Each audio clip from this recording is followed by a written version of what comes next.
He's declined, and there's no question about it, but he was always sort of semi-declined if you go back 25 years. Welcome, guys, again. We're back again. But this time we're looking at Trump and Joe Biden. Donald Trump is always ready for the fight. I don't know who you're going to vote this year, but as far as I'm concerned, I think I'll go for Trump. I will definitely go for Trump.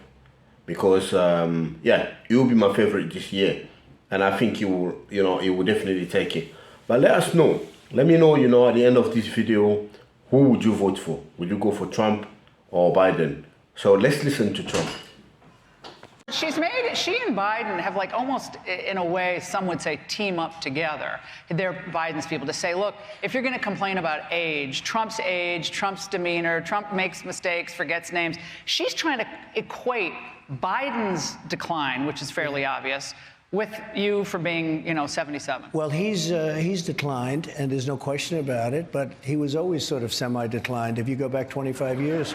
No, but he was not one of the smarter people. He's tried to be president many times, 4 times at least that they know of. And all of a sudden, when he's most diminished, this is when he hit, and he did it.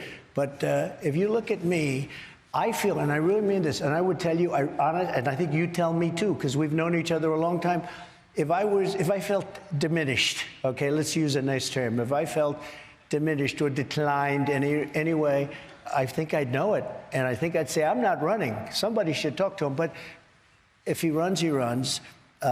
He doesn't seem to be, I heard you say that he's very persistent, and he probably is. I think most stubborn. people, I think that most people that run would be stubborn or persistent and, just not want to give up the ghost. But, we have a nation to run. We have a nation that has to survive.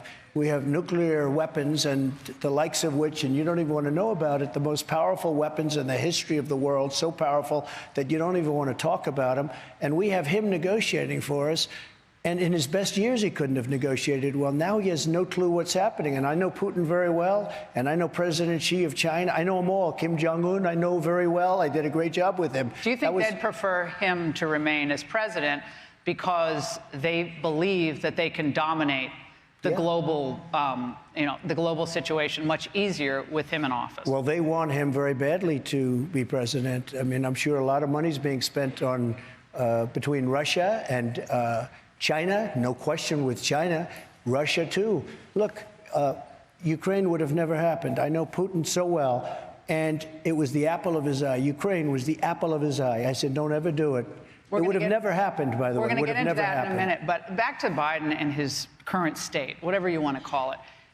Will you challenge him to regular debates, regardless of the concern about the moderators? I know that's always annoying, but I'll be happy to moderate one, by the way. Would you challenge him? Come on, Joe, you can do it. Will you challenge him to a debate regularly on focused specific topics? In other words, so it's not a wide-ranging, just one debate on foreign policy. Well, I'll do it right now on your show. I'll challenge him right now, and we can do you can do anybody you want. I'll take anybody from CNN, which is doing very poorly in the ratings, by the way, as you probably know. I'll take anybody, because I think you have an obligation in this case. You really have an obligation to debate. When it came to the Republicans, I was up by 40, 50, 60 points, like being up on her. I think a poll just came out. I'm at 91 and she's at 7. And would you debate? You want to be smart. You don't have to waste your time doing certain But that would debates. be instructive to see you versus Biden on any given topic. Regardless of poll numbers. I'm way up on him now in the polls. And frankly, I think we have an obligation. When you have the final Republican, the final Democrat, you have the two people you have to debate regardless of polls. How many debates would you commit to? As many as necessary. I would like to do it starting now. I don't think he's going to debate, though. I really don't think so. I mean, we had a debate where he, at the end of the debate, he admitted I was right about almost everything, but in particular on energy. Do you remember? I said, I feel like Perry Mason, the way you just collapsed.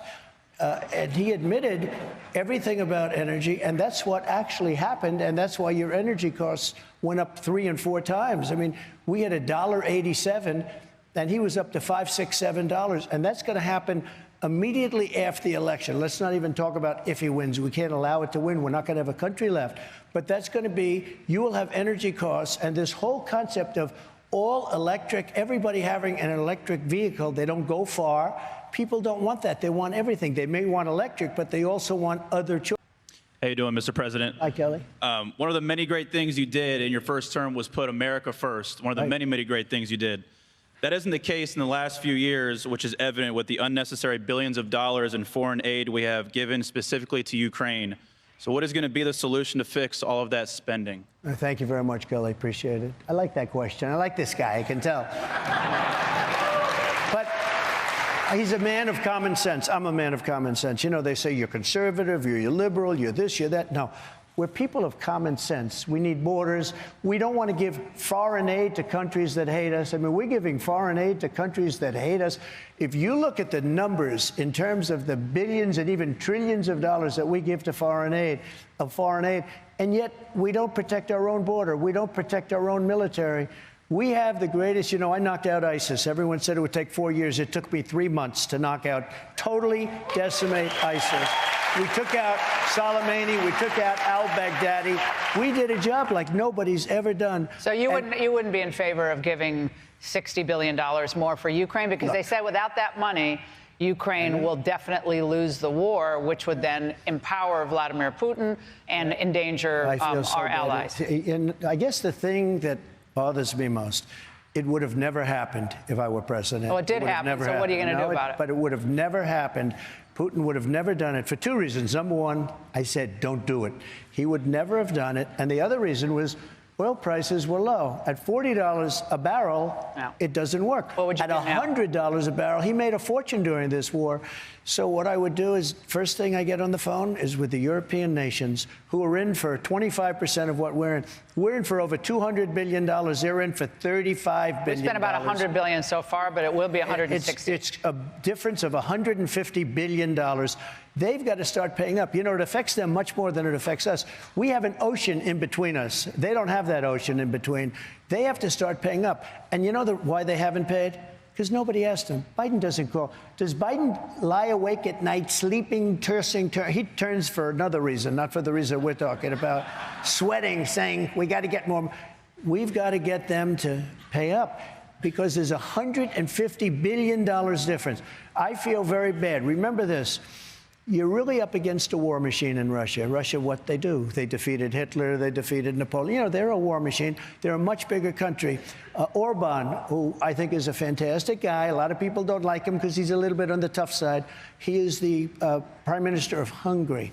And he said, and he came out very strongly, they asked him, what's going on? The whole world is collapsing.